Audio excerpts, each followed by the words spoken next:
రెండెర్ర పిల్లలు బాగున్నారా? నిన్నటి కథ నచ్చిందా?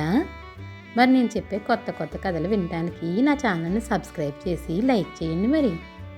మీరు నా ఛానల్ని సబ్స్క్రైబ్ చేసి కథలు వింటే నాకు ఎంతో హుషారుగా ఉంటుంది కదర్రా. సరే ఈరోజు మన కథలోకి వెళ్ళిపోదామా? ఈరోజు మన కథ అనాదరణీయుడు. బ్రహ్మదత్తుడు కాశీరాజ్యాన్ని పాలించే కాలంలో బోధిసత్వుడు ఆయన వద్ద పాండితామాత్యుడిగా ఉండేవాడు. ఒక సందర్భంలో కాశీరాజైన బ్రహ్మదత్తుడికి తన కుమారుడిపై కోపం కలిగి అతన్ని రాజ్యం నుంచి వెళ్ళగొట్టాడు. రాజు కొడుకు భార్యా సమేతుడై దేశాంతరాలలో చాలా కాలం పాటు అనేక కష్టాలు పడ్డాడు. నిలిచే నీడ లేక, తినడానికి తిండి లేక భర్త కష్టాలు అనుభవిస్తూ ఉంటే మహాసాధ్వి అయిన ఆయన భార్య ఎంతో ఓర్పుతో ఆ కష్టాలన్నింటినీ తాను కూడా అనుభవించింది. ఇలా కొంతకాలం జరిగాక బ్రహ్మదత్తుడు చనిపోయాడు. ఆ కారణంగా ఆయన కొడుకు స్వదేశం తిరిగి రావడానికి అడ్డంకి తొలగిపోయింది. తండ్రి చనిపోయినట్టు తెలియగానే రాజు కొడుకు పరమానందభరితుడయ్యాడు. ఎప్పుడు కాశీ చేరదామా, ఎప్పుడు సింహాసనం మీద కూర్చుందామా అన్న ఆర్దుర్దాలో బ్రహ్మదత్తుడి కొడుకు అతి వేగంగా కాశీ మార్గం పట్టి రాసాగాడు. తన భార్య తనతో సమానంగా నడవలేదని, తన కష్టాలలో ఆమె భాగం పంచుకున్నట్టే ఆమె కష్టసుఖాలు తను గమనించాలని ఆ మూఢుడికి తోచలేదు. అందుచేత రాజు కొడుకు ఆహార విశ్రాంతులు కూడా పాటించకుండా రాత్రింపగళ్ళు తాను నడిచి భార్యను కూడా తనతో సమానంగా నడిపించాడు. ఎంత సింహాసనాకాంక్ష ఉన్నవాడైతే మాత్రం ఆహార విశ్రాంతులు లేకుండా ఎంత దూరమని నడవగలడు? భార్యతో పాటు అతడికి కూడా ఆకలి వేసింది. ఈ ఆకలితోనే నడిచి వారిద్దరూ ఒక ఊరు చేరారు. అక్కడ కొందరు వీరి దుస్థితి చూసి, అయ్యా, చాలా ఆకలితో ప్రయాణం చేస్తున్నట్టున్నారు, ఇంత భోజనం పెడతాం, మూట కట్టుకుపోయి తినండి అన్నారు. బ్రహ్మదత్తుడి కొడుకు తన భార్యను ఒక చోట విశ్రాంతి తీసుకోమని చెప్పి భోజనం పెడతామన్న వారి వెంట వెళ్ళాడు.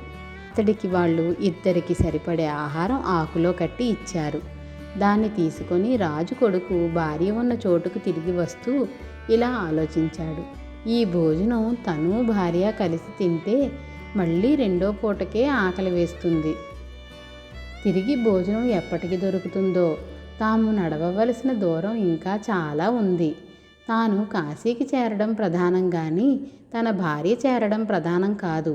తాను త్వరగా ప్రయాణం సాగించడానికి ఆమె అసలే ప్రతిబంధకంగా ఉన్నది. ఇందుచేత ఏదైనా ఉపాయం చేసి ఈ ఆహారం అంతా తానే తినేయాలి. ఆ నీచుడు ఈ విధంగా ఆలోచన చేసి భార్య ఉన్న చోటుకు వెళుతూనే, నువ్వు ముందు నడుస్తూ ఉండు, నేను కాలకృత్యాలు ముగించుకొని కొంచెం వెనక్గా వచ్చి కలుసుకుంటాను అన్నాడు. అతడి భార్య ఈ మాటలు నిజమని నమ్మి ముందుకు పోసాగింది.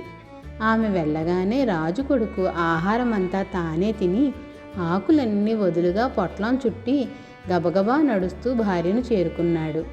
భార్య చేతిలో ఉన్న పొట్లం కేసి చూసేంతలో అతడు కోపం నటిస్తూ, ఈ ఊరు వాళ్ళెంత మోసగాళ్ళో చూడు, ఉత్త ఆకులు పొట్లం కట్టి ఆహారం అంటూ ఇచ్చారు అన్నాడు. అతడి భార్యకు నిజం తెలిసినా భర్త మీద గౌరవం కొద్దీ ఏమీ అనకుండా ఊరుకున్నది. మరి కొంతకాలం ప్రయాణం చేసి వారు ఎలాగైతేనే కాశీ చేరారు. బ్రహ్మదత్తుడి కొడుకు రాజ్యాభిషేకం సక్రమంగా జరిపించుకుని కాశీరాజైనాడు. రాజయ్యాక అతడికి తన భార్యను గురించి ఆలోచించే అలవాటు బొత్తిగా లేకుండా పోయింది. తన కష్టాలను ఎంతో సహనంతో పంచుకున్న భార్యకు తన సుఖాలలో భాగం ఇవ్వాలని అతనికి తట్టనే లేదు. ఆమె మంచి బట్టలు వేసుకున్నదో లేదో, సరిగా భోజనం చేసిందో లేదో రాజు ఎన్నడూ విచారించలేదు.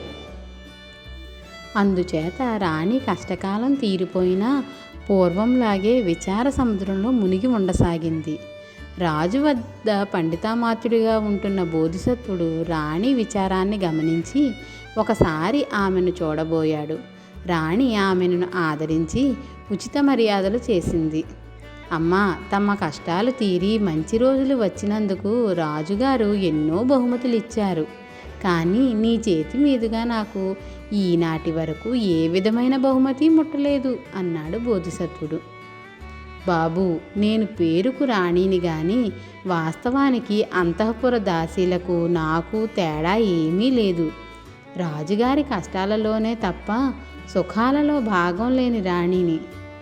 ఎలాంటి రాణి అనిపించుకుంటుందో చెప్పండి, పండితామాత్యులైన మీరే చెప్పండి అంటూ రాణి మార్గంలో గ్రామస్తులిచ్చిన ఆహారం తన భర్త తన వంతు తనకు పెట్టకుండా ఏ విధంగా తినేసింది చెప్పింది. ఎప్పుడైనా నా భర్త నేను సుఖపడుతున్నానో లేదో విచారించడు. నేను మంచి భోజనం చేస్తున్నానా, మంచి బట్టలు కడుతున్నానా అన్న ఆదుర్దా కూడా ఆయనకు లేదు అని రాణి కంటనీరు పెట్టుకున్నది. అమ్మా, చింతించకు, ఈ విషయం నీ నోట తెలుసుకునేందుకే వచ్చాను. రేపు నిండు సభలో నిన్ను నేను ఇప్పుడు అడిగిన మాటలే అడుగుతాను. నువ్వు మాత్రం జంకక ఇవే సమాధానాలు చెప్పావంటే నీకీ విచారం లేకుండా నేను చేస్తాను అన్నాడు బోధిసత్వుడు. మర్నాటి సభకు రాణి కూడా వచ్చింది. ఆమెను చూసి బోధిసత్వుడు, రాణిగారు రాజ్యానికి వచ్చాక మృత్యుల విషయం పట్టించుకోవడమే లేదు అన్నాడు. రాణి పూర్వం బోధిసత్వుడితో చెప్పిన విషయాలన్నీ సభలో చెప్పేసింది. తాను ఆమె వంతు భోజనం దొంగతనంగా తిన్న మాట ఆమె బయట పెట్టేసరికి రాజుకు సభికులలో తీరని తలవంపయ్యింది.